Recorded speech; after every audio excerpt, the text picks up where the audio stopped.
Hey everyone, let's travel back in time and picture Africa before Islam arrived. Imagine a land bursting with different cultures, each special in its own way. Religion was super important to people back then. Societies followed traditional religions, passing down beliefs like precious stories. They honored ancestors and worshipped spirits and deities. Think of the ancient Egyptians and their gods and goddesses. Social structures ranged from small family groups to massive empires. The Kingdom of Kush had powerful queens and incredible buildings. Trade routes connected people and goods over huge distances. The Trans-Saharan trade route exchanged gold, salt and ivory. This trade brought wealth to empires like Ghana. The Indian Ocean trade route linked East African cities with faraway lands. This sea route allowed for the trading of spices and textiles. These trade networks show how connected Africa was to the world. To sum it up, Africa before Islam was a vibrant mix of cultures, beliefs, and traditions. Now let's fast forward to the 7th century CE when Islam arrived in Africa. This new monotheistic faith, which began in the Arabian Peninsula, would change African societies forever. But here's the thing, Islam didn't arrive in Africa all at once.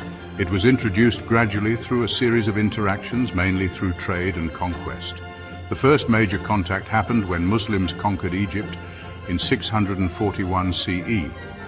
Egypt, with its strategic location and ancient civilization, became a crucial gateway for Islam to spread into Africa.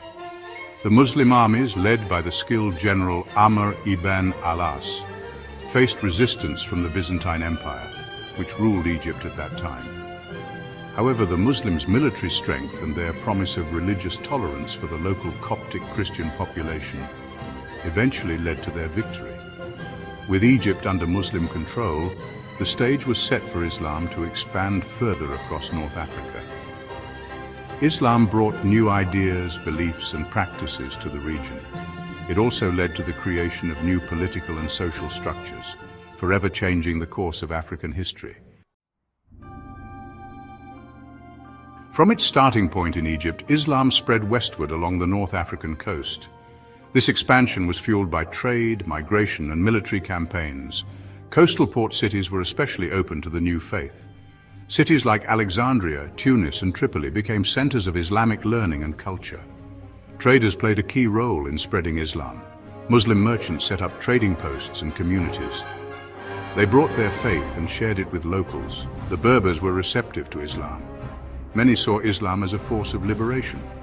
They were drawn to its message of equality and justice. The conversion of Berber tribes had a huge impact. It led to powerful Berber Muslim dynasties shaping North Africa. The spread of Islam in North Africa was closely connected to the rise of powerful Islamic empires called caliphates. These caliphates, based in the Middle East, played a vital role in governing the newly conquered territories and promoting Islamic law and scholarship. The Umayyad Caliphate, established in 661 CE, was the first major Islamic empire to rule over North Africa. The Umayyads, with their capital in Damascus, set up a centralized administrative system that helped them solidify their control over the region.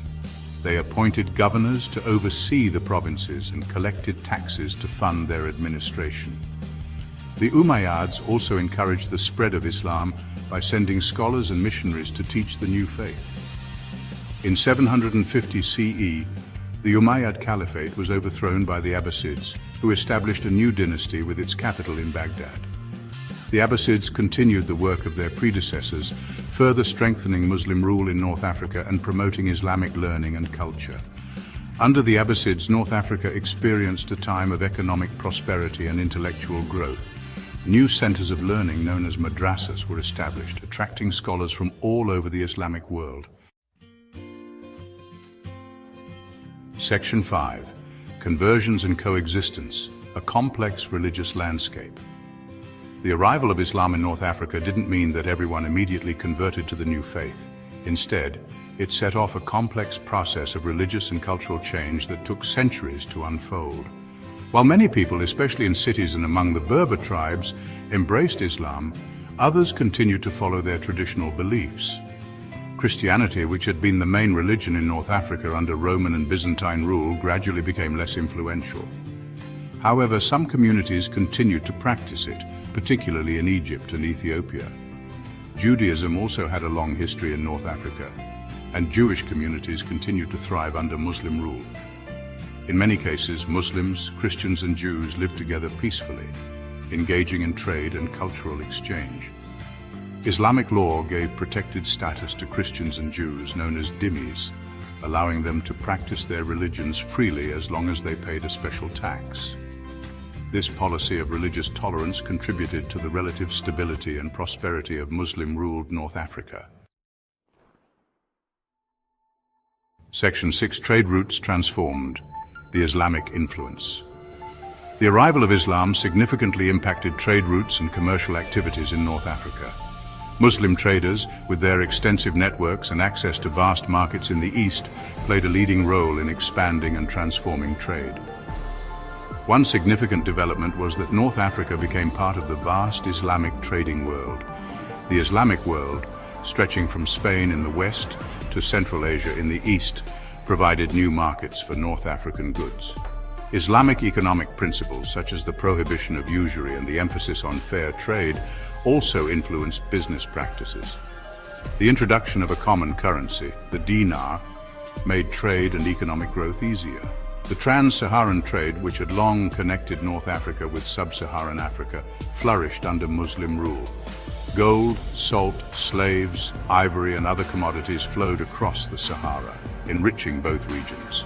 The Islamic world's demand for gold, in particular, fueled the growth of powerful empires in West Africa, such as Ghana and Mali, which controlled access to the gold mines. Section 7. New structures of power governance under Muslim rule. The arrival of Islam brought significant changes to how North Africa was governed. New dynasties and empires emerged, adopting Islamic principles of governance and administration. One of the earliest and most influential of these dynasties was the Aghlabid Emirate, which ruled over Ifriqiya, present-day Tunisia and eastern Algeria, from the 9th to the 10th centuries. The Aghlabids, appointed by the Abbasid caliphs, established a powerful and prosperous state. They built impressive mosques and palaces, supported the arts and sciences, and maintained a strong military.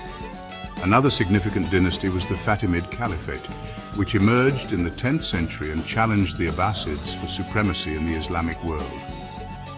The Fatimids, who claimed to be descended from the Prophet Muhammad's daughter Fatima, established their capital in Cairo, Egypt, making it a major center of Islamic learning and culture.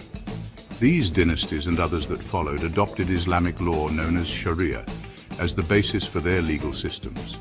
They established courts to settle disputes and appointed judges known as qadis to administer justice.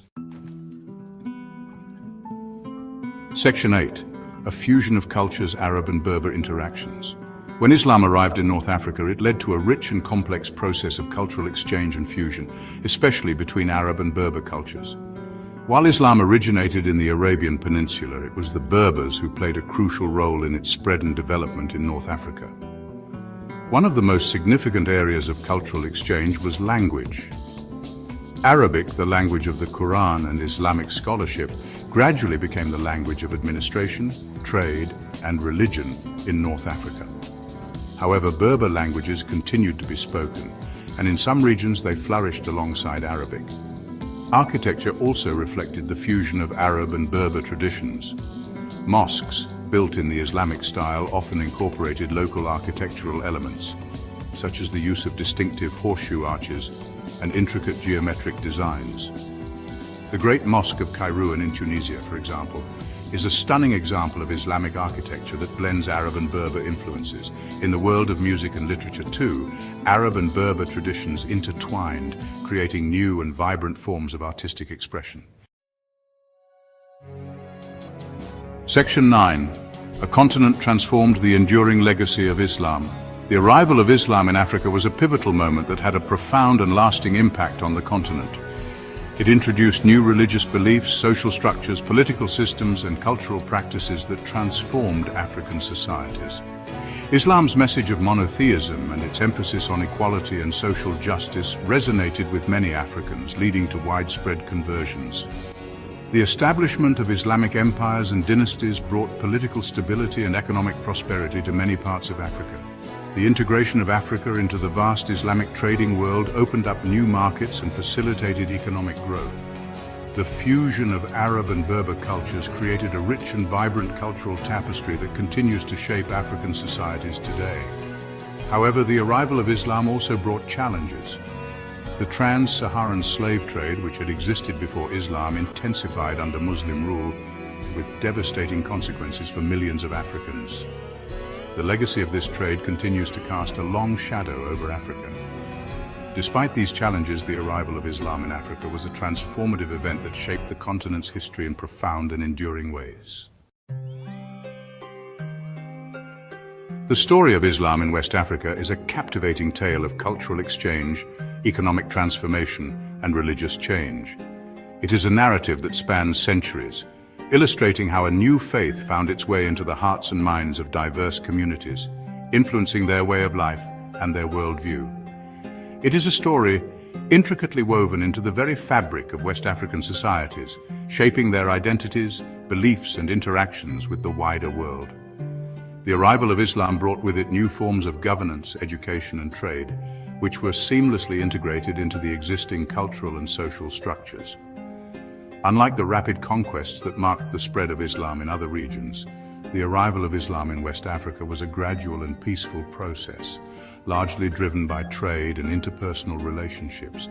Merchants and traders played a crucial role, acting as conduits of not just goods but also ideas and beliefs.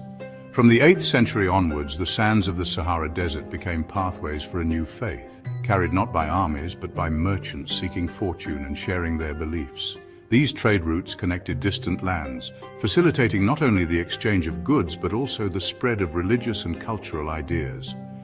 This essay will explore the fascinating journey of Islam in West Africa, examining its arrival, its influence on powerful empires, and the ways in which it was embraced, adapted, and sometimes resisted by the diverse communities of the region.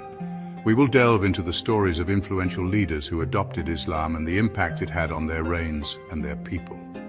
The story of Islam in West Africa is not just a religious one, but a testament to human interaction, cultural exchange, and the enduring power of ideas to transcend borders and shape destinies.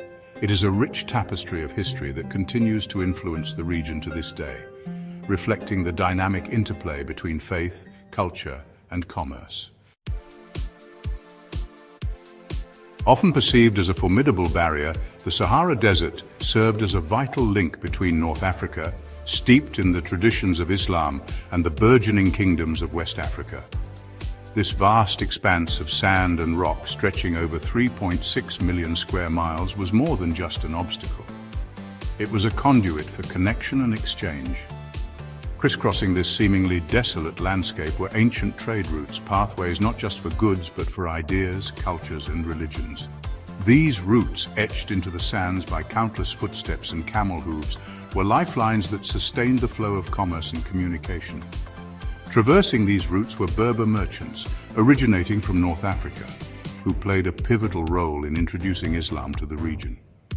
These traders, with their deep knowledge of the desert and its secrets, were instrumental in bridging the gap between distant lands.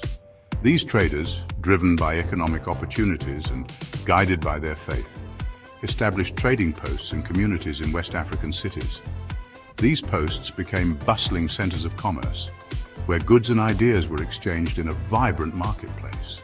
They brought with them not just sought-after goods like salt, textiles, and glassware, but also their Islamic faith, which gradually began to take root in West Africa.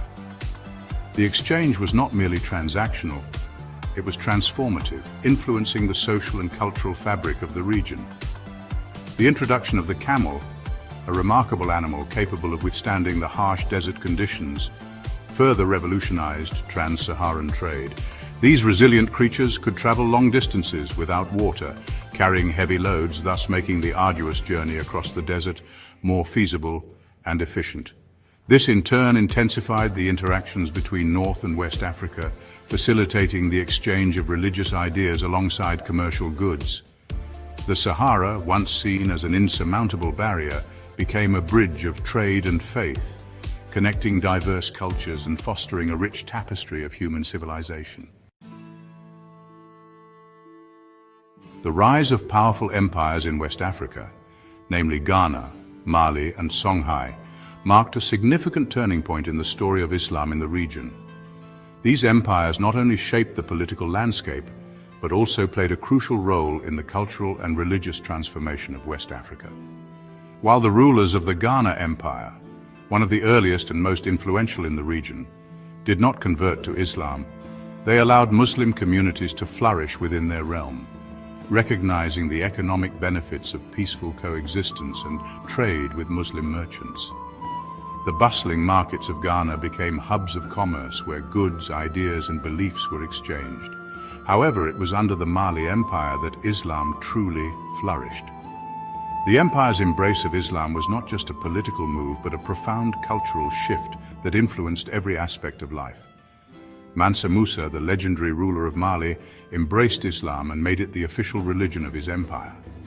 His famous pilgrimage to Mecca in 1324 showcased the wealth and piety of Mali, leaving a lasting impression on the Islamic world. His reign marked a golden age for Islam in West Africa, with the construction of mosques, the establishment of Islamic schools, and the patronage of scholars. Mansa Musa's support for education and religion helped to solidify the foundations of Islamic culture in the region. This period witnessed the flourishing of scholarship, with Timbuktu, a city in present-day Mali, emerging as a renowned center of Islamic learning and attracting scholars from across the Muslim world. The libraries and universities of Timbuktu became symbols of intellectual achievement and cultural exchange, preserving knowledge that would influence generations to come. No discussion of Islam in West Africa would be complete without mentioning Mansa Musa, the iconic ruler of the Mali Empire.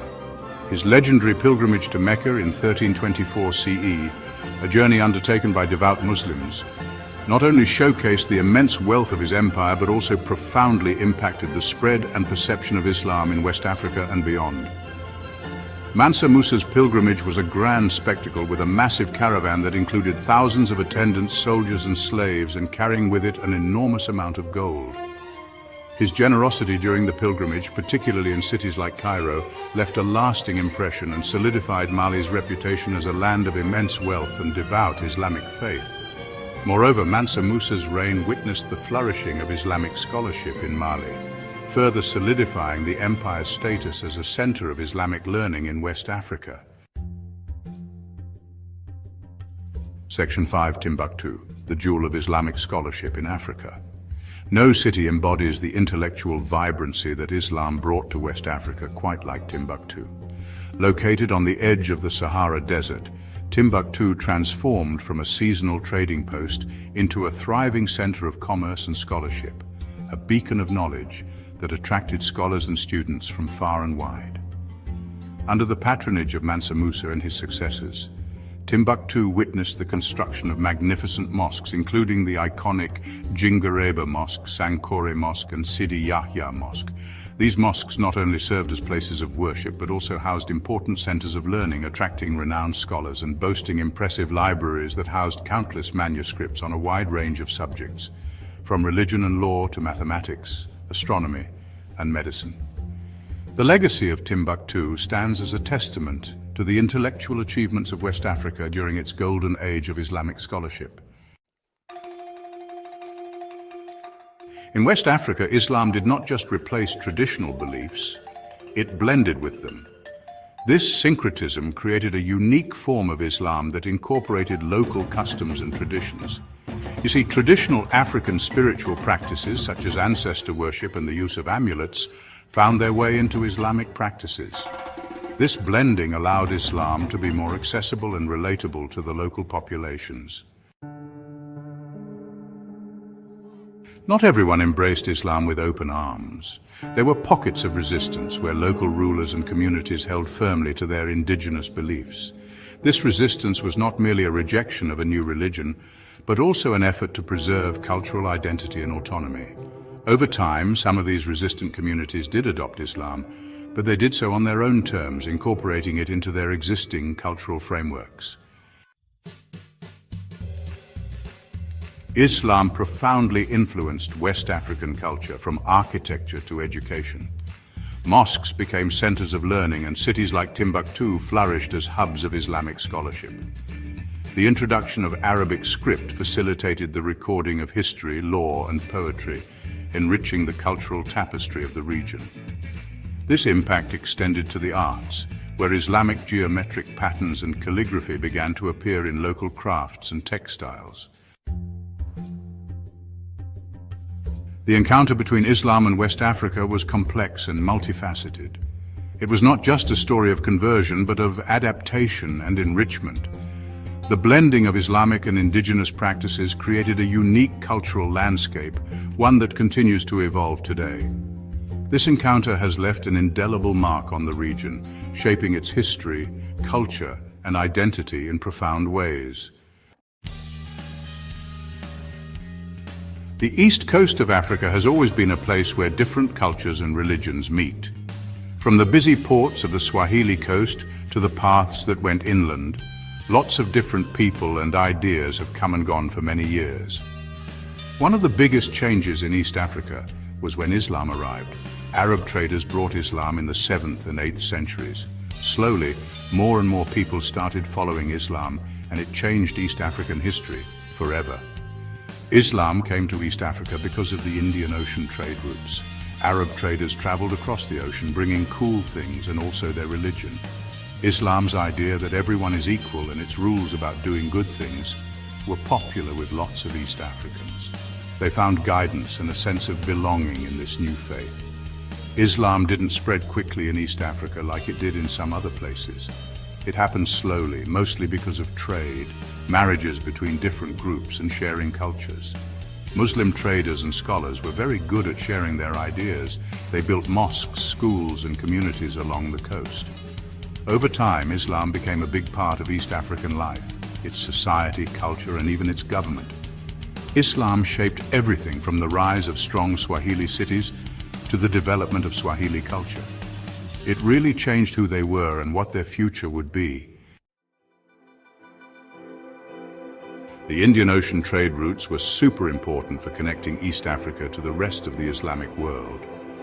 From the Red Sea ports in Arabia to the busy markets in India and beyond, these routes helped people trade goods, share ideas, and move around. This is how Islam first came to East Africa, brought by Arab traders who set up trading posts and communities along the coast. Dhows, special Arab sailboats, became a symbol of this trade. Their big triangular sails caught the monsoon winds as they carried spices, cloth, ivory, and other valuable things across the ocean. These trips weren't just about business, they also brought new languages, customs, and beliefs to East Africa. As trade grew, so did the relationships between Arab traders and the people who already lived in East Africa. Muslim merchants married local women, and their children created a new group of Swahili people, a mix of different cultures. Many East Africans decided to follow Islam, and this often helped them do better in business since Muslim traders like to trade with other Muslims. The Indian Ocean trade routes helped spread Islamic ideas, practices, and values. Mosques and madrasas, which are Islamic schools, popped up in port cities, teaching about Islam and creating a shared Islamic identity among all the different people living on the East African coast. When Islam arrived, lots of cities started growing on the East African coast. From the 10th to the 15th centuries, many successful city-states appeared, from Somalia in the north to Mozambique in the south.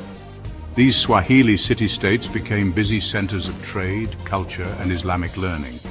Some of the most important cities were Kilwa, Mombasa, Zanzibar, and Lamu. Because they were in good spots on the coast, these cities controlled important trade routes and attracted merchants from Arabia, Persia, India, and even China. All the money from trade helped these cities grow into big, exciting places with beautiful mosques, palaces, and other buildings. The Swahili city-states were full of people from all over and had a unique mix of Arab, Persian, African, and Islamic cultures. The leaders of these cities often said they were descended from Arabs or Persians. They used Islamic ways of governing, laws, and social customs. Arabic became the language of business, government, and learning, which made the cities even more connected to the rest of the Islamic world. The mosques in these cities were important for teaching about Islam, holding community events and studying. Islamic scholars came from Arabia and other places, bringing their knowledge of Islamic law, theology, and philosophy. The Swahili city-states became famous for their Islamic scholarship, and students came from all over East Africa and beyond to study there. The Swahili people, a mix of cultures and faith. The word Swahili comes from the Arabic word Sawahili, which means of the coast. The Swahili people came about from a mix of Bantu-speaking Africans and Arab, Persian, and other traders who settled on the East African coast. Over many years, a unique Swahili culture developed, combining African and Islamic traditions. Islam was really important in shaping who the Swahili people were. It gave them a shared religion and culture that brought together all the different communities along the Swahili coast. The Swahili language, which is a Bantu language with lots of Arabic words, shows this mix of African and Islamic influences. Swahili society was patriarchal, meaning men were in charge, and Islamic law guided things like inheritance, marriage, and family life. But traditional African customs and beliefs were still important in Swahili culture, especially outside the cities. This mix of Islamic and local practices can be seen in many parts of Swahili life, from music and dancing to religious ceremonies. Swahili food also shows the region's many cultures. Foods like rice, coconut milk, and spices came from Arab and Indian traders, while seafood, plantains, and cassava are local African foods. Spices like cumin, coriander, turmeric, and cloves give Swahili food its delicious and unique flavors. Hey everyone, and welcome. We're thrilled to have you here with us today. Today we're diving into the fascinating and intricate history of Islam in the Horn of Africa, a region rich in cultural and religious diversity. This area, which includes countries like Somalia, Ethiopia, Eritrea, and Djibouti, has been a melting pot of cultures and religions for a very long time. The intermingling of different traditions has created a unique tapestry of human experience. Islam in particular has been a major force in shaping this region's past and present. The beautiful mosques and Islamic architecture stand as a testament to its enduring influence. Its journey here began right at the start of the Islamic faith, leaving a lasting impact on the people, their politics, and their beliefs. The ancient manuscripts and calligraphy from this period are invaluable records of this rich history. You see, the Horn of Africa's connection to Islam goes way back, even before it became widespread in the Arabian Peninsula. The early migrations played a crucial role in this connection. It was to the land we now call Ethiopia that a small group of early Muslims traveled, seeking safety from danger in Mecca. This journey was a significant moment in the history of Islam. This event, known as the First Hijrah, was super important in Islamic history. It marked the beginning of a long and enduring relationship between the Horn of Africa and the Islamic world. It cemented the Horn of Africa as a safe place, a place that welcomed this new faith from the very beginning. The landscapes and communities of Ethiopia became intertwined with the story of Islam. The arrival of Islam here wasn't a one-time thing, but a gradual process of people connecting, sharing, and blending traditions. The Red Sea trade routes were vital in facilitating these exchanges. Traders, scholars, and explorers traveling across the Red Sea and the Indian Ocean helped spread Islamic beliefs, practices, and ideas. Their journeys were instrumental in the diffusion of Islam. People living in coastal communities were among the first to embrace Islam, and from there it slowly moved inland, mixing with existing customs and beliefs. These coastal areas became vibrant centers of Islamic culture. Over many years, Islam in the Horn of Africa developed its own unique character, influenced by the region's distinct culture and history. The blending of Islamic and local traditions created a rich cultural mosaic. The faith's ability to adapt and blend is clear in the many different ways Islam is practiced throughout the region. This adaptability has allowed Islam to thrive in diverse cultural settings. From busy port cities along the Red Sea to the Ethiopian highlands, Islam has become a core part of life in the Horn of Africa. These areas have become hubs of Islamic learning and culture. It's a rich legacy that continues to shape the region today and into the future. The enduring presence of Islam in the Horn of Africa is a testament to its profound and lasting impact. In the early 7th century, when Prophet Muhammad's message of Islam was just starting to spread in Mecca, the city was a bustling center of trade and culture. However, this new message was not welcomed by everyone. His followers faced a lot of trouble. They were persecuted, harassed, and even tortured for their beliefs. The situation was dire, and the early Muslims lived in constant fear for their lives. The leaders of Mecca, the Quraysh tribe, saw this new faith as a threat to their power and control. They were the custodians of the Kaaba and held significant influence over the city's religious and economic life. As things got worse, Prophet Muhammad, worried about the safety of his people, made a big decision. He knew that staying in Mecca could mean the end for many of his followers. He decided to send a group of Muslims to seek refuge in the Christian Kingdom of Abyssinia. This was a bold move, as it meant leaving their homeland and venturing into the unknown. Abyssinia, ruled by the kind and fair King al-Najashi, also known as Najashi, was known for welcoming people of all faiths. The king was renowned for his justice and compassion. This empire, with its strong Christian history, became a safe haven for those escaping danger. The early Muslims hoped to find peace and security in this distant land. This first journey to safety, called the Hijra, was made by a small group of 11 men and 4 women, led by Prophet Muhammad's cousin, Ja'far ibn Abi Talib.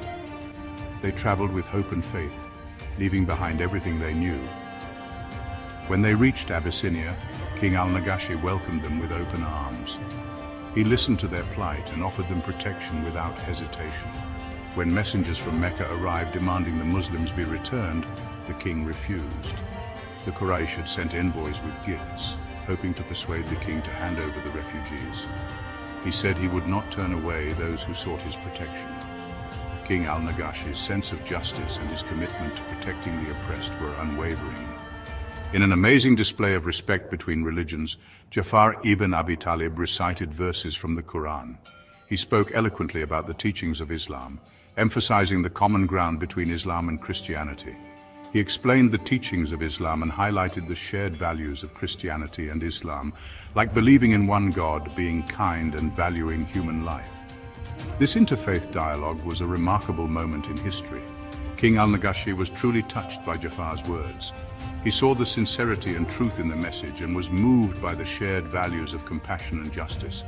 He saw the goodness in the Muslims and gave them a safe place to live in his kingdom.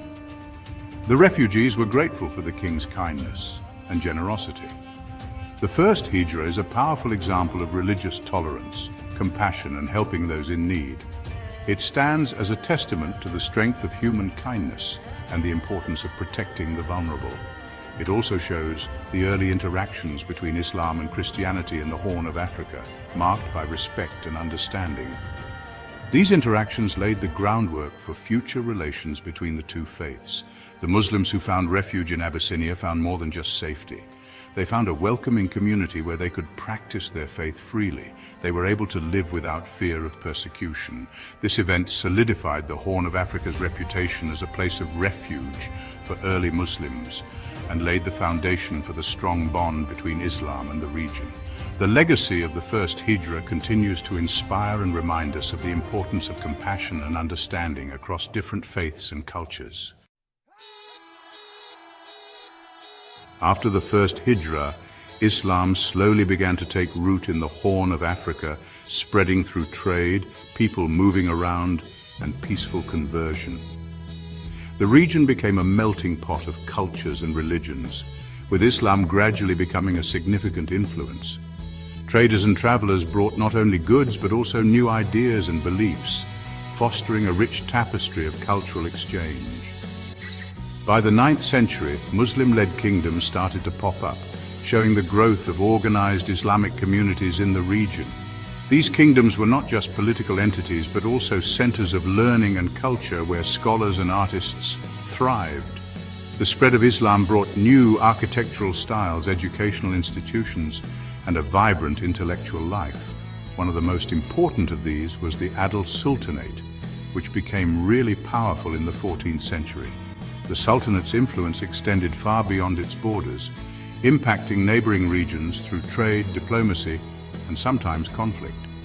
Adil's strategic location made it a key player in the regional politics of the time. Based in the highlands of what is now Ethiopia and Somalia, Adal became a major force, controlling trade routes and challenging the Christian Ethiopian Empire.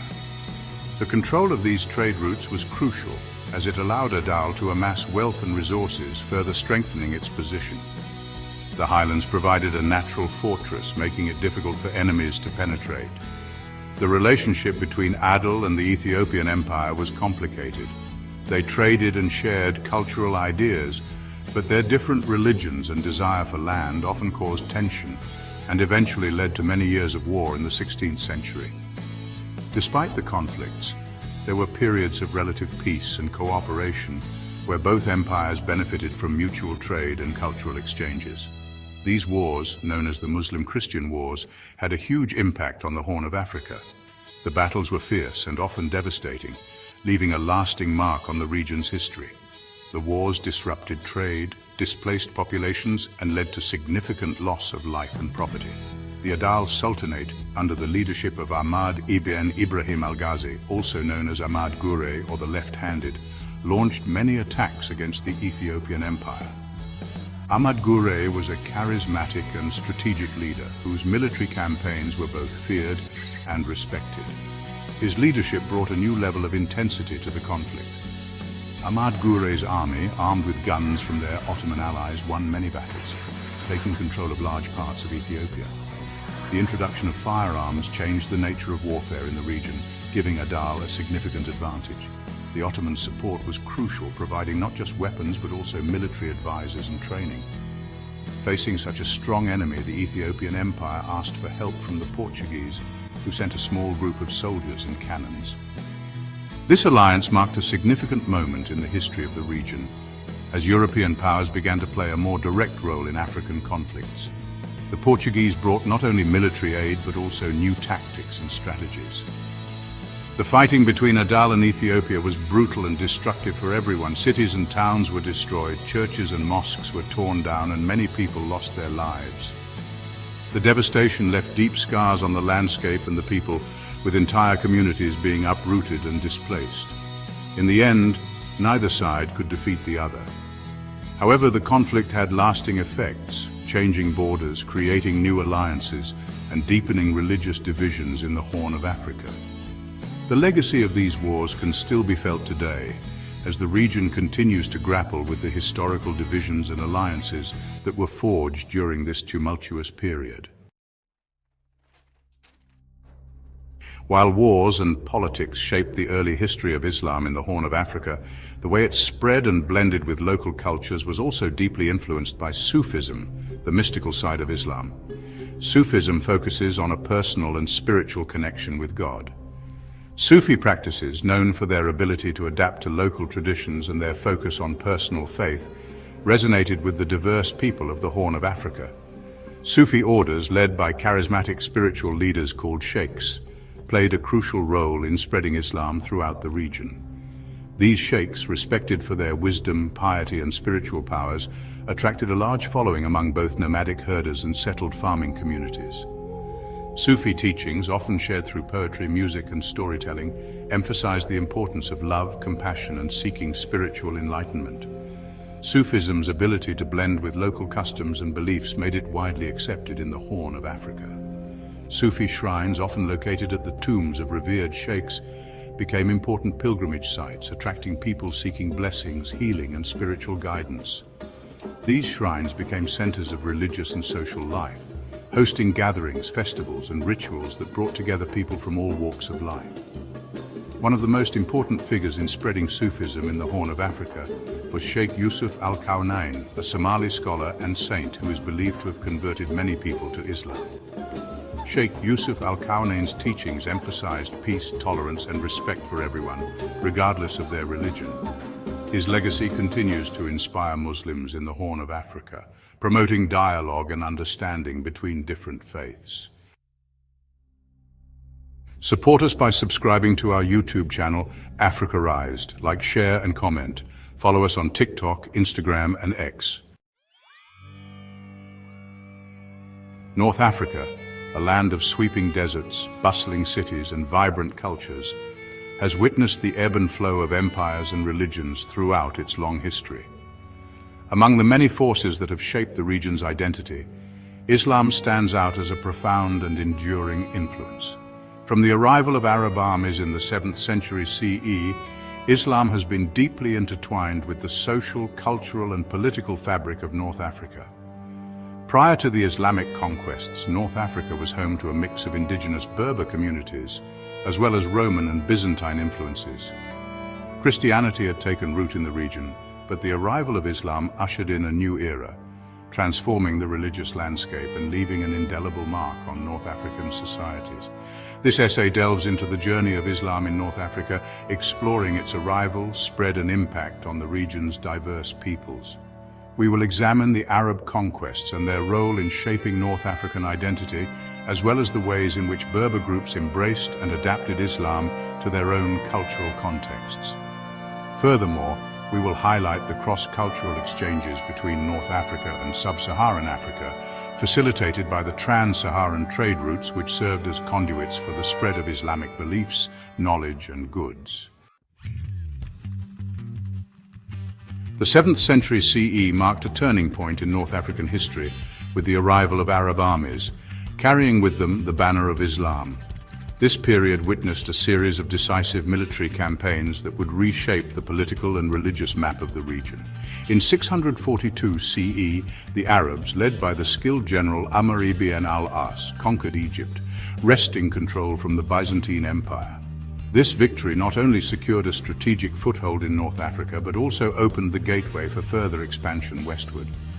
Over the following decades, Arab forces advanced across North Africa, gradually extending their rule over the region known as Bilad al-Maghrib, or the land of the setting sun. The indigenous Berber populations who had long inhabited these lands fiercely resisted the Arab advance, engaging in protracted conflicts and uprisings. However, by 709 CE, the Umayyad Caliphate, an Arab Muslim empire centered in Damascus, had consolidated its control over most of North Africa, integrating it into their vast domain. The Arab conquests had a profound impact on North African societies, ushering in significant political, social, and religious transformations. The establishment of Arab rule led to the introduction of new administrative systems, Arabic language, and Islamic law, gradually reshaping the political and legal landscape of the region. The arrival of Islam in North Africa did not result in an immediate or uniform conversion to the new faith. Rather, the spread of Islam was a gradual and complex process, marked by both accommodation and resistance, as well as syncretic blending of Islamic beliefs with existing traditions. Initially, Islam spread primarily through urban centers and among the ruling elite, who were more directly influenced by Arab culture and administration.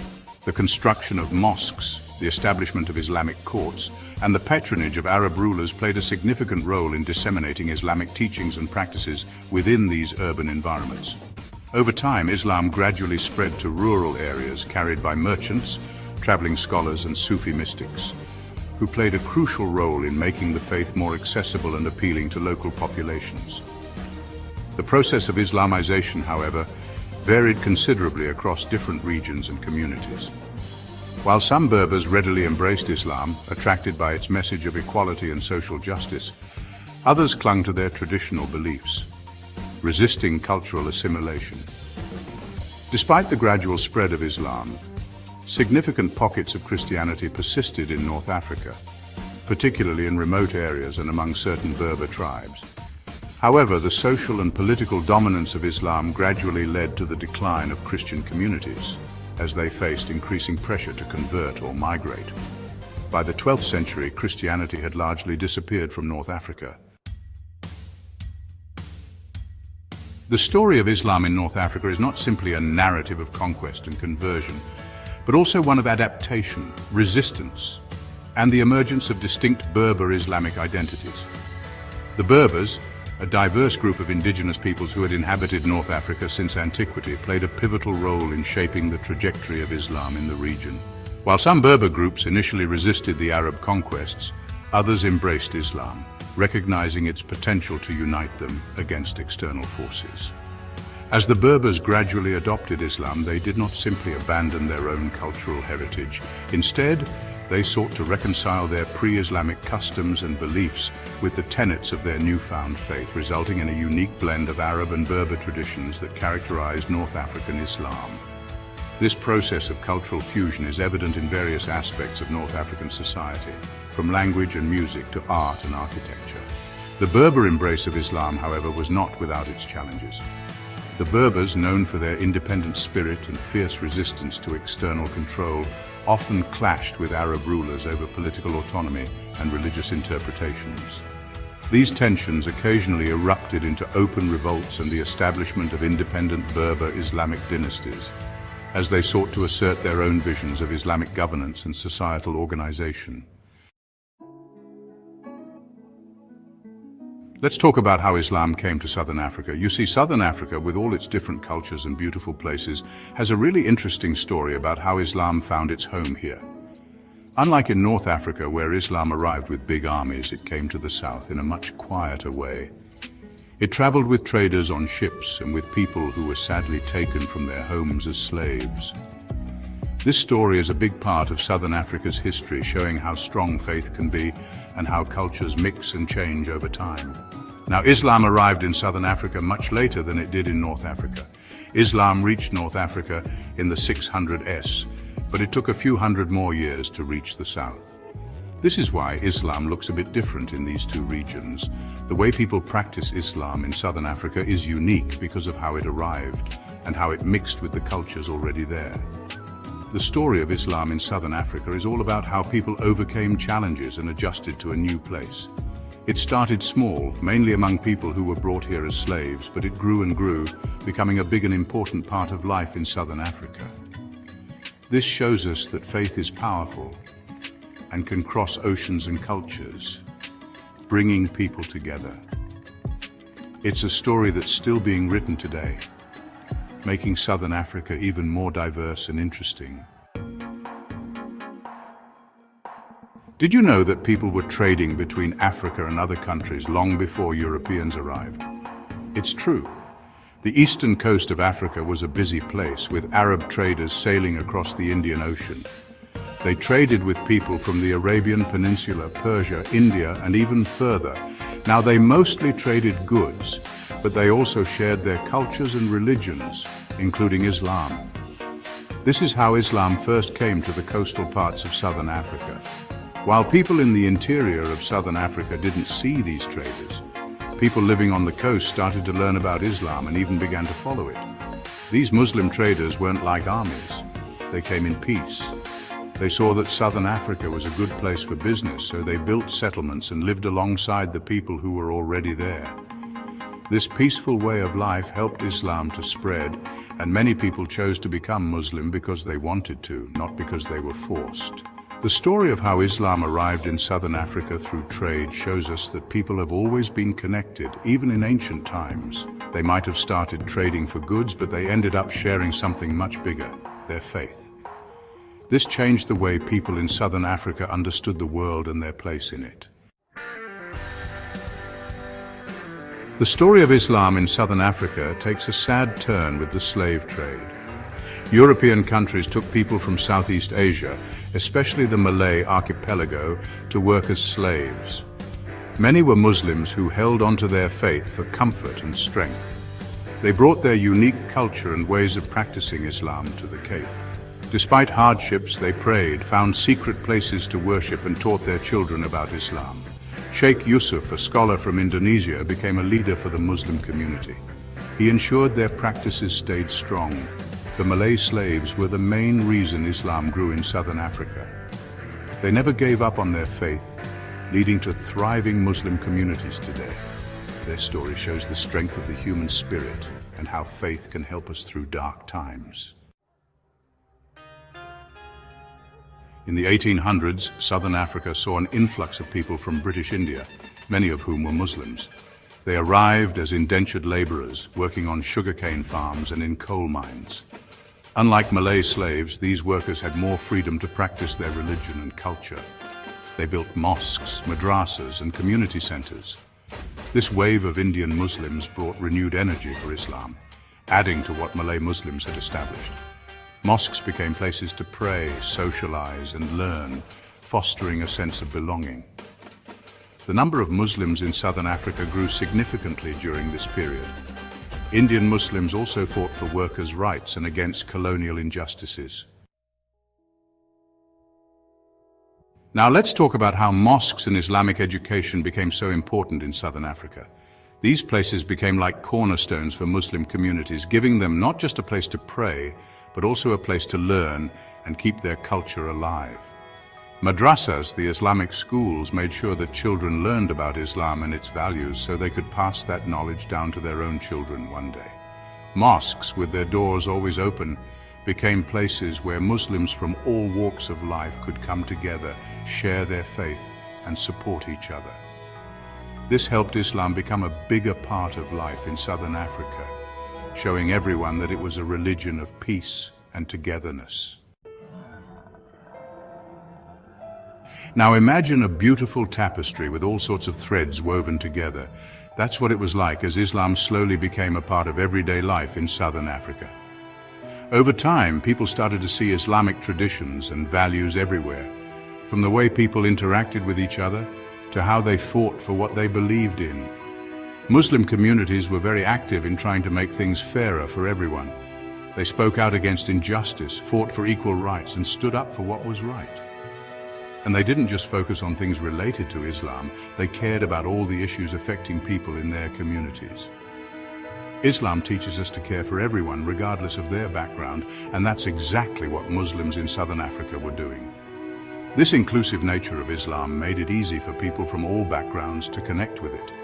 And that's why it became such an important part of the diverse culture of southern Africa. Today, Islam is a thriving and diverse part of southern Africa. This shows just how strong and adaptable both the faith and its followers are. We see Muslim communities all over the region contributing to so many different parts of life, like education, business, the arts, and even politics.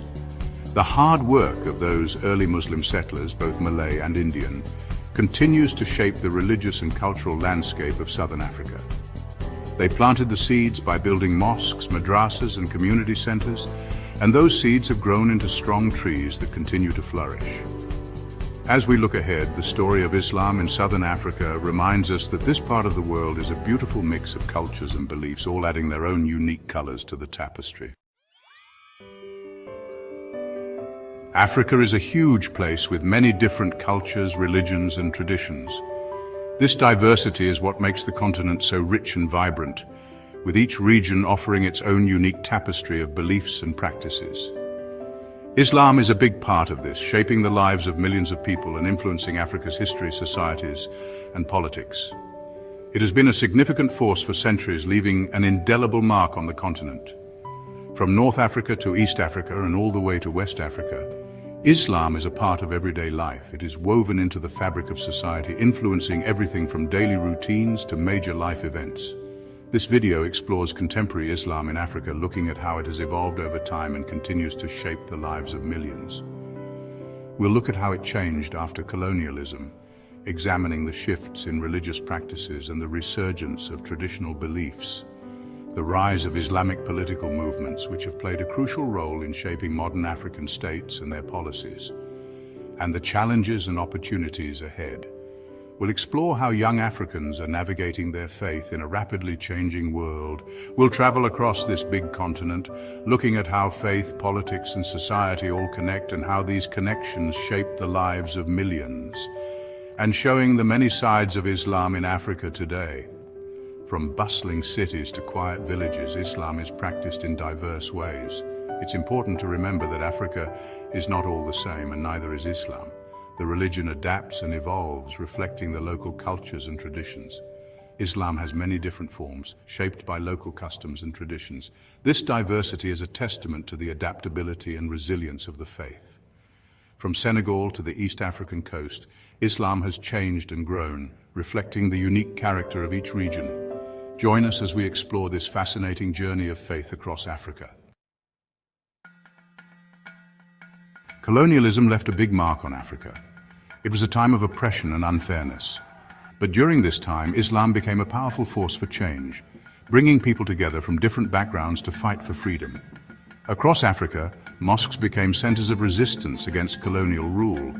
Leaders used these places to rally their communities.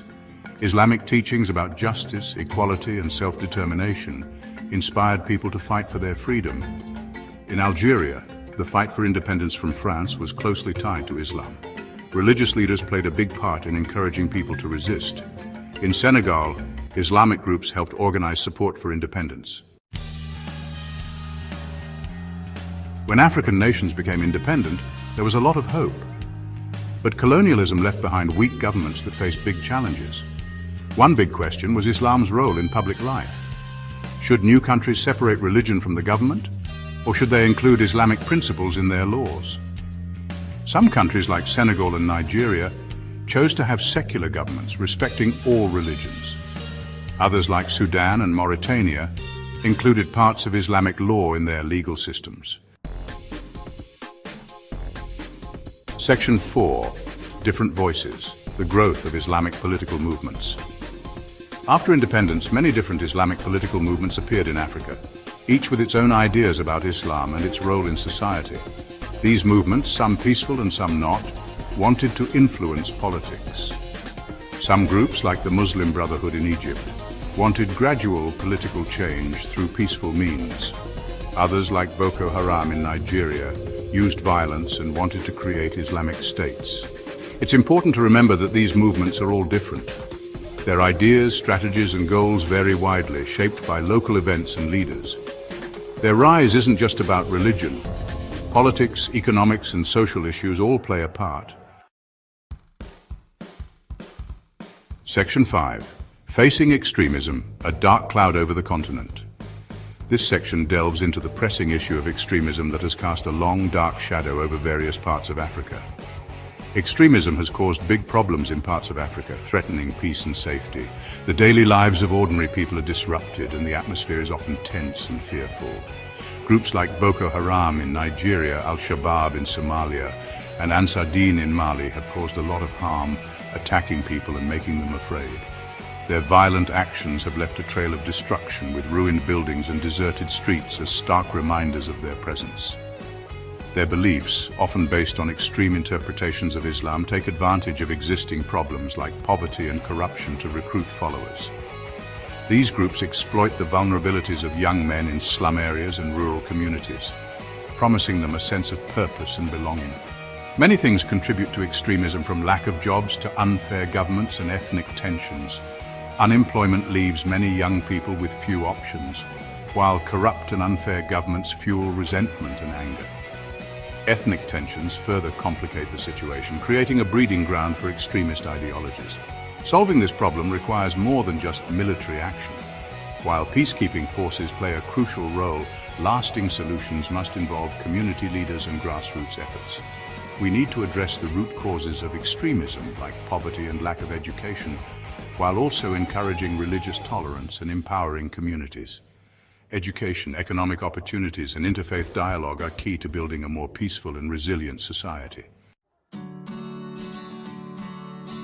Section 6. Building Connections. Talking between religions in a diverse Africa. Even with the challenges of extremism, Africa is a place where many religions have lived together for a long time. This coexistence is a testament to the resilience and adaptability of its people. This shows how important it is for different religious communities to talk to each other and cooperate. Dialogue is the first step towards mutual understanding and respect. Across Africa, people are working to build understanding and peace between different faiths. These efforts are crucial in creating a harmonious society. These efforts include meetings between religious leaders, youth camps and community events that bring people together, and educational programs that teach tolerance and respect. Schools and community centers play a vital role in these educational initiatives. By focusing on shared values like compassion, justice, and empathy and peace, these initiatives try to counter hate and encourage unity. Public demonstrations and peace marches are powerful symbols of this unity. The way to a better future is to recognize that we are all human and work together to understand and respect each other. Only through collective effort can we hope to build a peaceful and inclusive society. Section 7. Conclusion. Islam in Africa. A story of strength and change. The story of Islam in Africa is a complicated one. It's a story of strength and change. From its role in resisting colonial rule to its influence today, Islam remains a powerful force. While there are challenges like extremism and the need for better understanding between religions, the strength of African Muslims and their commitment to peace and justice give us hope. As Africa continues to change, Islam will continue to be an important part of its future. Understanding the complexities of Islam in Africa, with its different voices and ideas, is essential for encouraging peaceful coexistence and creating a better world for everyone. Welcome to our exploration of the profound cultural impact of Islam in Africa. Now, I know what you're thinking. Islam in Africa? Isn't that like a whole continent and a half? And you'd be right, but that's the beauty of it, isn't it? We're about to dive into this incredible tapestry of cultures woven together over centuries. In this video, we'll delve into the rich tapestry of art, music, literature, festivals, traditions, and architecture influenced by Islam across the African continent. We're talking about the kind of influence that doesn't just sit on the surface. Oh no, this is deep, ingrained, part of the DNA of these cultures. So buckle up, because we're about to go on a journey from the sands of the Sahara to the bustling streets of Lagos. From ancient manuscripts to modern-day music festivals. Trust me, you don't want to miss this. All right, let's talk art, music, and literature. These are not just forms of expression, but are deeply intertwined with the cultural and spiritual fabric of societies. Now, when we think of Islamic art, the first thing that might pop into our heads is the intricate geometric patterns, the calligraphy, the arabesque designs. These elements are not just decorative, but carry profound spiritual significance. And yes, you'll find those in abundance across Africa. The influence of Islamic art is evident in the architecture, where these patterns create a sense of harmony and infinity. But what's fascinating is how these traditional Islamic elements get infused with local aesthetics, creating something truly unique. This fusion results in a vibrant tapestry of cultural expression. Take, for example, the Timbuktu manuscripts. These are treasures of knowledge and art. These ancient texts, some dating back to the 13th century, are more than just religious documents. They are a testament to the rich intellectual history of the region. They cover everything from astronomy and mathematics to medicine and poetry. And the calligraphy? Exquisite. Each manuscript is a work of art in its own right. It's like each stroke of the pen is a prayer, a meditation. The dedication and skill involved are truly awe-inspiring. Then you've got the vibrant textiles of West Africa, like the Aso-Oke cloth of the Yoruba people. These textiles are more than just fabric. They are a form of storytelling. These hand-woven fabrics, often adorned with intricate patterns and bold colors, are a staple at weddings, festivals, and other important occasions. They symbolize identity, status, and heritage. And while the weaving techniques might be centuries old, the designs often incorporate Islamic motifs, showcasing this beautiful blend of tradition and faith. This blend is a testament to the enduring influence of Islamic culture. And let's not forget about the music. Music is a universal language that transcends boundaries. Islamic influence in African music is undeniable. It adds a spiritual dimension that resonates deeply with the listeners.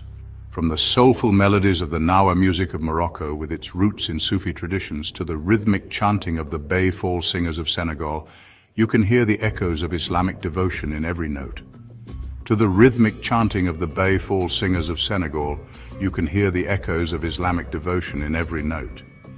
These performances are not just entertainment, they are acts of worship, but it's not just about religious music. The influence extends to secular music as well. Even secular music in many parts of Africa carries the legacy of Islamic influence. The rhythms, the instruments, the themes, they all reflect this rich heritage. The use of instruments like the oud, the ney, and the darbuka, all with roots in the Middle East, adds a distinct flavor to the music. These instruments bring a unique sound that enriches the musical landscape. And the darbuka, all with roots in the Middle East, adds a distinct flavor to the music. These instruments bring a unique sound that enriches the musical landscape. And then there's the storytelling. Stories are the lifeblood of culture, and in Africa, they are a vital part of the social fabric. African oral traditions are legendary. and Islamic stories like those of the prophets and the tales from the Quran have found a natural home in these traditions. These stories are passed down through generations, preserving history and values. Epic poems like the Sundiata from Mali, which tells the story of the founder of the Mali Empire, often weave in Islamic themes of justice, faith, and destiny. These epics are more than just stories, they are moral guides. It's like this incredible conversation happening across time and cultures. The dialogue between African and Islamic traditions enriches both, creating a shared heritage. Islamic traditions meet African artistry, and what emerges is something richer, more nuanced, more beautiful because of that interaction. This fusion is a testament to the power of cultural exchange and mutual respect. Now let's talk about festivals, because if there's one thing we know about Africa, it's that Africans know how to celebrate. From the bustling streets to the quiet villages, the spirit of festivity is always in the air. And when it comes to Islamic festivals, well, let's just say they don't hold back. The celebrations are grand, vibrant, and deeply rooted in tradition. Take Eid al-Fitr, the festival marking the end of Ramadan. It's a time of joy and gratitude, celebrated with much enthusiasm. Across the continent, families and communities come together to feast, exchange gifts, and celebrate the breaking of the fast. The sense of community and togetherness is palpable. But here's the thing. Each region adds its own unique flavor to the festivities. The diversity in celebration styles is truly fascinating. In Morocco, you might find yourself sipping on sweet mint tea and indulging in delicious pastries like chabakia. These treats are a staple during the festive season. Meanwhile, in Senegal, the streets come alive with the sound of drumming and dancing as people celebrate with bowls of tiaboudienne, a flavorful fish and rice dish. The energy is infectious. And then there's Eid al-Adha, the festival of sacrifice. This festival holds a special place in the hearts of many. This is a time for families to come together, share a meal, and reflect on the values of sacrifice and generosity. It's a moment of deep spiritual significance. But it's also a time for some pretty incredible cultural displays. The performances and traditions are a sight to behold.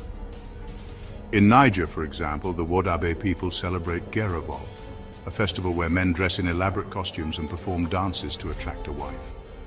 It's a unique and colorful tradition. It's a vibrant celebration of love, beauty, and tradition, all set against the backdrop of this important Islamic holiday. The festival is a testament to the rich cultural tapestry of Africa, but it's not just the big festivals that showcase the cultural impact of Islam. The everyday practices are equally significant.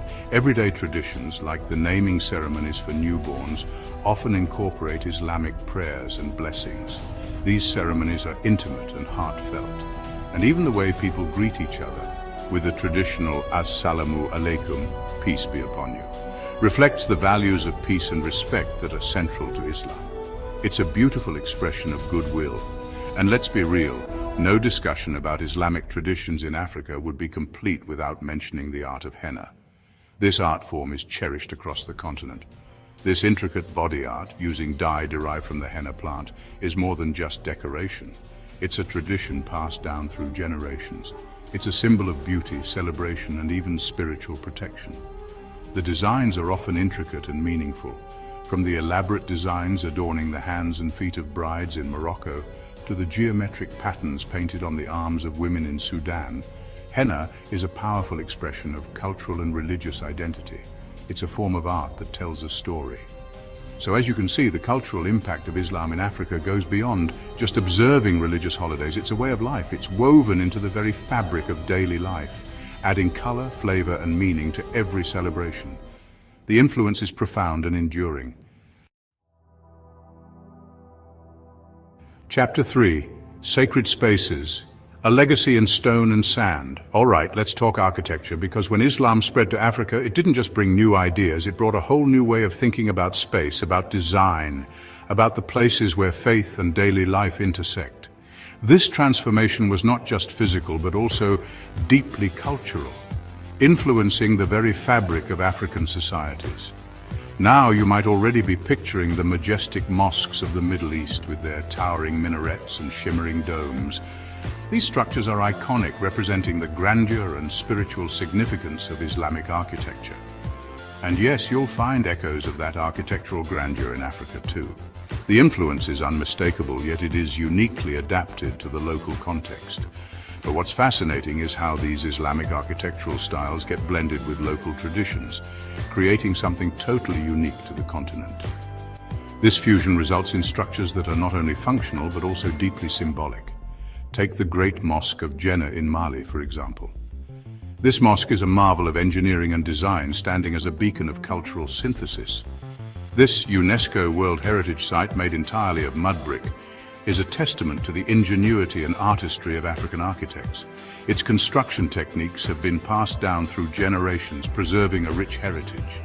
Its towering spires, punctuated by bundles of rhodia palm sticks, seem to reach for the heavens, while the intricate mud plaster designs create a sense of awe and wonder. These elements are not just decorative but also serve practical purposes, such as providing structural support. Then you've got the mosques of Lamu Island in Kenya, a place where time seems to stand still. The island's architecture reflects a slower, more contemplative pace of life. These coral stone structures with their intricately carved doors and peaceful courtyards reflect the island's rich Swahili heritage, a culture born from the fusion of Arab and African traditions. The craftsmanship in these buildings tells stories of cultural exchange and mutual respect. But it's not just mosques that showcase the Islamic architectural influence. This influence extends to various types of buildings, including educational institutions and residential spaces. Look at the ancient city of Timbuktu, once a thriving center of Islamic scholarship. This city was a hub of knowledge and culture, attracting scholars from all over the Islamic world. The Sankore Madrasa, a 14th century Islamic university, is a testament to the intellectual and cultural vibrancy of the Mali Empire. It stands as a monument to the pursuit of knowledge and the exchange of ideas. And then there are the tombs of the saints, often places of pilgrimage and reverence. These sites are imbued with spiritual significance, drawing visitors from near and far. The tomb of Askir in Mali, with its pyramid-shaped structure, is a powerful symbol of the reach and influence of Islam in West Africa. It serves as a reminder of the region's historical connections to the broader Islamic world. But here's the thing about Islamic architecture: it's not just about grand structures. It's also about the smaller, more intimate spaces that foster community and spiritual growth. It's about creating spaces that foster a sense of peace, contemplation, and connection. These spaces are designed to be sanctuaries from the outside world, places where one can find solace and inspiration. The use of geometric patterns, for example, isn't just about aesthetics. These patterns are deeply symbolic, representing the infinite nature of creation and the unity of all things. It's about reflecting the order and beauty of the natural world, reminding us of the divine presence in all things. These designs encourage us to see the sacred in the everyday. And the courtyards, often filled with fountains and gardens, aren't just there to look pretty. They serve as oases of calm, providing a refreshing contrast to the arid landscapes.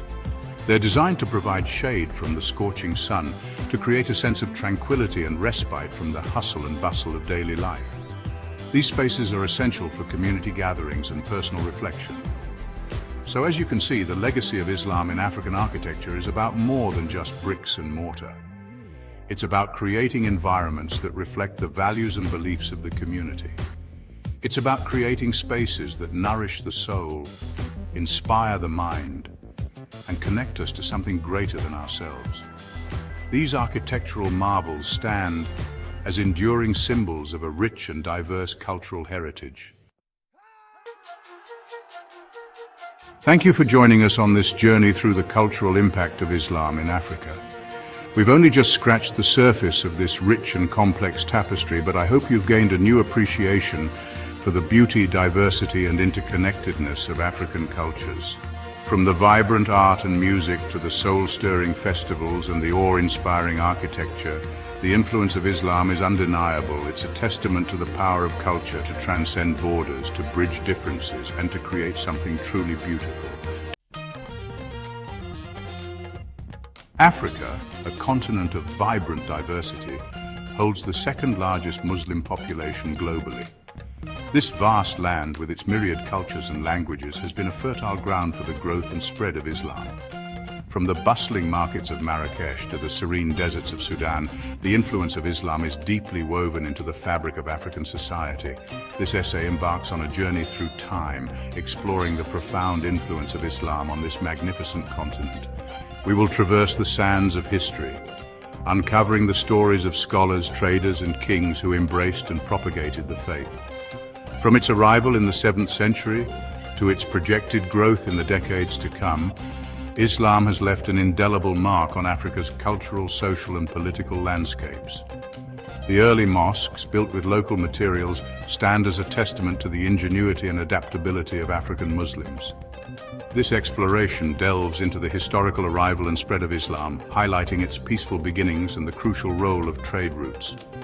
These routes not only facilitated the exchange of goods, but also ideas, leading to a rich tapestry of cultural and religious syncretism. We'll uncover the rise of powerful empires like Mali and Songhai, shaped by Islamic principles. These empires became centers of learning and culture, attracting scholars and traders from across the Islamic world. Further, we will uncover the syncretic nature of Islam in Africa, where it intertwined with existing beliefs and traditions, enriching the continent's cultural tapestry. This blending of traditions has given rise to unique practices and celebrations, showcasing the harmonious coexistence of diverse cultural elements. In the 7th century CE, Islam found its way to the shores of Africa, not through conquest, but through the peaceful arrival of refugees seeking solace from persecution. These early Muslims, fleeing from the harsh conditions in their homeland, were welcomed by the African communities who offered them refuge and a new beginning. This marked the start of a significant cultural and religious exchange that would shape the region for centuries to come. These early Muslim communities settled in the Horn of Africa, laying the foundation for Islam's enduring presence. They built homes, mosques, and schools, integrating their way of life with the local traditions. The Horn of Africa became a melting pot of cultures where Islamic teachings blended harmoniously with African customs, creating a unique and rich cultural tapestry. However, it was the intricate network of trade routes that truly facilitated the spread of Islam across the continent. These routes, traversed by caravans and traders, connected distant regions and allowed for the exchange of not only goods but also ideas and beliefs.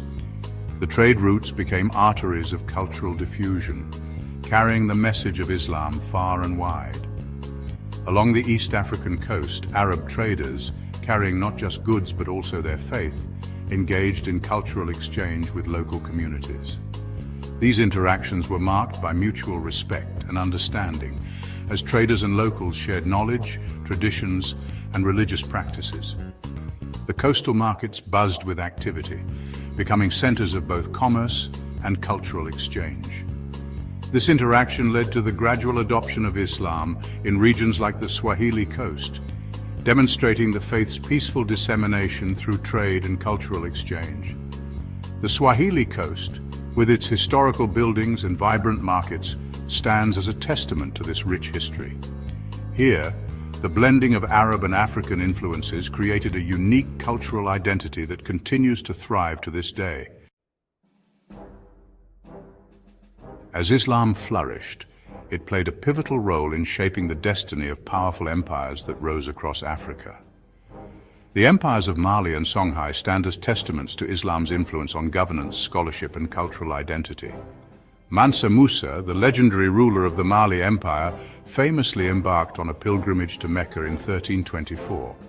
This journey, a testament to his devout faith, showcased the wealth and power of his empire to the world. The legacy of Mansa Musa and the empires of Mali and Songhai exemplify how Islam became intertwined with political power and cultural identity in Africa. One of the most remarkable aspects of Islam in Africa is its syncretic nature. Unlike the notion of a monolithic Islam, the faith in Africa adapted to local contexts, blending with existing traditions and beliefs. This fusion resulted in diverse expressions of Islam, unique to each region and community. This syncretism is evident in various aspects of life, from religious practices to social customs, African music, art, and architecture bear witness to the harmonious blend of Islamic and indigenous traditions. This adaptability and openness to cultural exchange are hallmarks of Islam in Africa, contributing to its enduring appeal and resilience. The enduring mark of Islam is evident in how it has shaped culture and identity across Africa. From the bustling cities to the serene rural landscapes, the influence of Islam is woven into the very fabric of African life. It is not just a religion, but a way of life that has permeated various aspects of society. Islam's influence on African culture extends far beyond the realm of religion. It has enriched the continent's music, dance, and culinary traditions, creating a unique blend that is distinctly African yet deeply rooted in Islamic principles. The vibrant markets and lively performances are a testament to this cultural fusion. It has profoundly impacted family structures, emphasizing the importance of kinship and community ties. The teachings of Islam have reinforced the significance of family bonds, encouraging a sense of unity and mutual support that is evident in daily life and communal celebrations. The values of hospitality, generosity, and respect for elders, deeply ingrained in Islamic teachings, resonate strongly with traditional African values. These shared principles have fostered a culture of warmth and inclusivity, where guests are treated with the utmost respect and elders are revered for their wisdom. Moreover, Islam has played a significant role in shaping artistic expressions across the continent. African artisans have seamlessly integrated Islamic motifs into their work, creating masterpieces that reflect a blend of cultural influences. This artistic synergy is evident in the intricate designs and vibrant colors that characterize African art. From the intricate geometric patterns of mosques to the elegant calligraphy adorning manuscripts, Islamic aesthetics have left an indelible mark on African art and architecture. The fusion of these elements has resulted in a unique architectural style that is both functional and beautiful, showcasing the creativity and skill of African builders and artists. This fusion of artistic traditions reflects the harmonious coexistence of Islam within the diverse cultural landscape of Africa.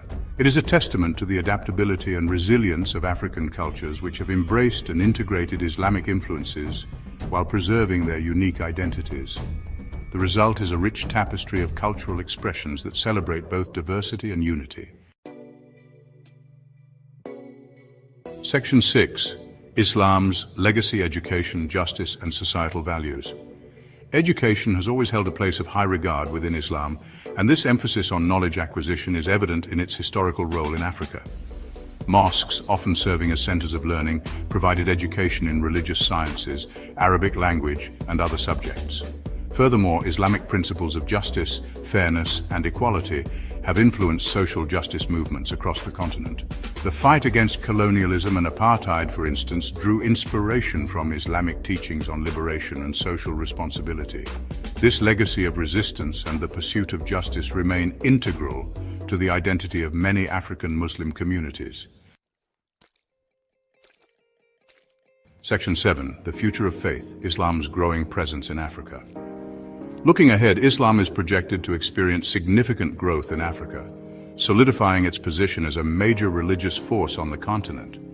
This growth is attributed to factors such as high birth rates and the appeal of Islam's teachings to younger generations. However, this growth is not without its challenges. The rise of extremist ideologies poses a threat to stability and peace in some regions.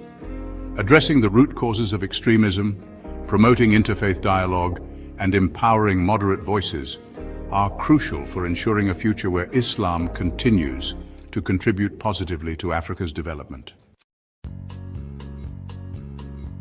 Section 8. Navigating modernity, challenges and opportunities.